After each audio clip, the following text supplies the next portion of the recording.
Esse vídeo será dividido em duas partes. A primeira parte contará como foi o início da vida de Domitila de Castro, de 1797 até 1822. A segunda parte contará como foi a sua ascensão, de 1822 até 1867. Você está assistindo a parte 1. Nascida no dia 27 de dezembro de 1797, na província de São Paulo, Domitila de Castro Canto e Melo era a filha caçula de Escolástica Bonifácia de Oliveira Toledo Ribas e João de Castro Canto e Melo. Seus pais eram membros de famílias ricas da elite paulista.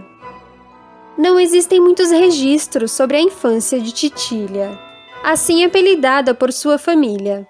Mas sabemos que ela aprendeu a ler, escrever e fazer cálculos, o que já a diferenciava das outras mulheres de sua época, tendo em vista que a educação para as mulheres era bastante limitada e regrada. Ao completar 15 anos, seus pais decidiram casá-la com um mineiro que havia se mudado para São Paulo há pouco tempo. Seu nome era Felício Pinto Coelho de Mendonça, que era alferes e membro do 1º Esquadrão do Corpo de Dragões de Vila Rica. Ele era 8 anos mais velho que sua pretendente e era considerado um bom partido para Domitila. Acabaram se casando em 13 de janeiro de 1813 e se mudaram para Vila Rica. Nesse mesmo ano, Domitila engravidou e deu à luz a sua primeira filha, batizada como Francisca.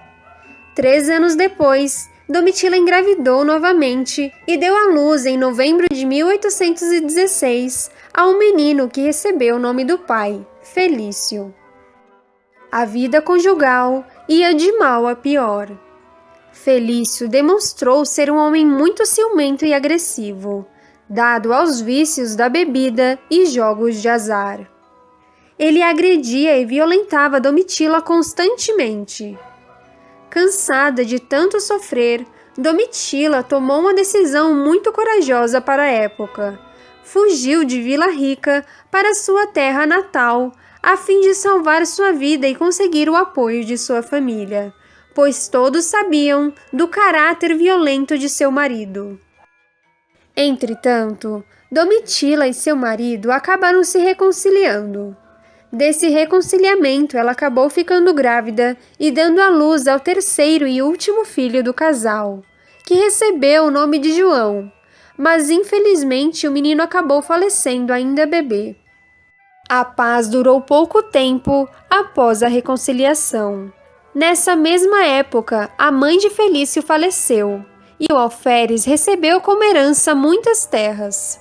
Como mau caráter que era, Felício falsificou a assinatura de Domitila para vender suas terras e ficar com dinheiro para si, provavelmente para gastar em bebidas e jogos. No dia 6 de março de 1819, Felício tentou matar sua esposa e esfaqueou Domitila 2 vezes, uma na coxa e outra na barriga. Ela ficou 3 meses entre a vida e a morte, mas conseguiu sobreviver ao atentado e seu marido foi preso.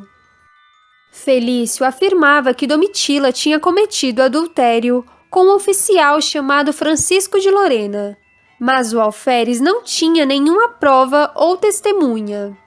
Naquela época, os maridos podiam, perante a lei, assassinar suas esposas em caso de adultério.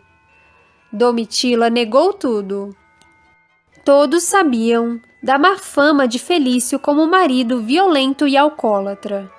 E mesmo assim ele foi solto, graças às suas amizades. Felício, vingativo após ter fracassado em seu plano de matar Domitila, tentou então tirar dela o seu bem mais precioso, que eram seus filhos. Ele queria a guarda das crianças e tentou diversas vezes falar pessoalmente com o rei Dom João VI para que intercedesse na decisão. Após a partida da família real em 1821, quem resolveria essa questão seria o príncipe regente Dom Pedro. Em 1822, Dom Pedro precisava buscar aliados políticos para fazer a independência do Brasil.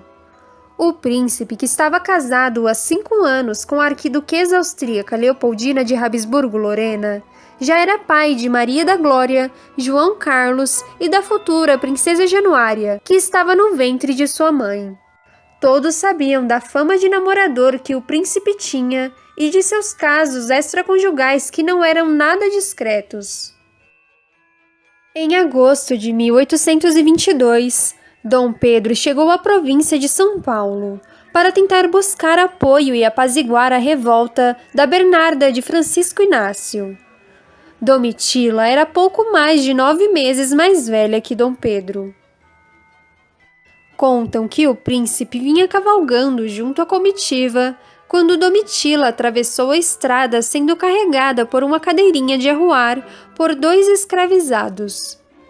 Logo, o príncipe fitou os olhos na jovem de 24 anos e elogiou sua beleza. Rapidamente ele apeou do cavalo e foi ao encontro da senhorita. O próprio príncipe tomou a frente da cadeirinha, dispensou os escravizados e levou o veículo junto a um de seus guardas. Domitila não perdeu tempo e exclamou: "Como Vossa Alteza é forte!"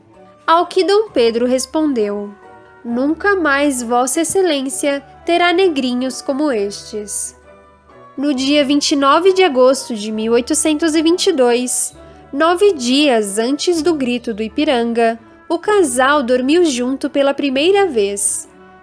No dia 7 de setembro de 1822, Dom Pedro proclamou a independência do Brasil e foi aclamado como o primeiro imperador dos brasileiros no Teatro Ópera, onde certamente Domitila e sua família estavam presentes. De fato, não podemos negar que a história de Domitila se confunde com a independência do Brasil.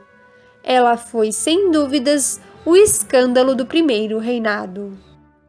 Domitila de Castro Canto e Melo era uma mulher atraente para os padrões de beleza da época. Possuía uma pele clara e bem cuidada. Seus olhos eram de um tom profundo de verde. O nariz era levemente curvo, mas delicado. Seus dentes eram brancos. Era alta, mas seus ossos e músculos não eram aparentes. Era uma mulher divertida, simpática e espirituosa, segundo muitos relatos. Nesse período, Domitila engravidou. Existem divergências sobre o destino dessa criança. Alguns historiadores acreditam que ela tenha perdido o bebê, e outros dizem que a criança nasceu morta. O que temos certeza é que 1 ano após o primeiro encontro, Domitila se mudou com toda a sua família e filhos para o Rio de Janeiro, a pedido do próprio imperador.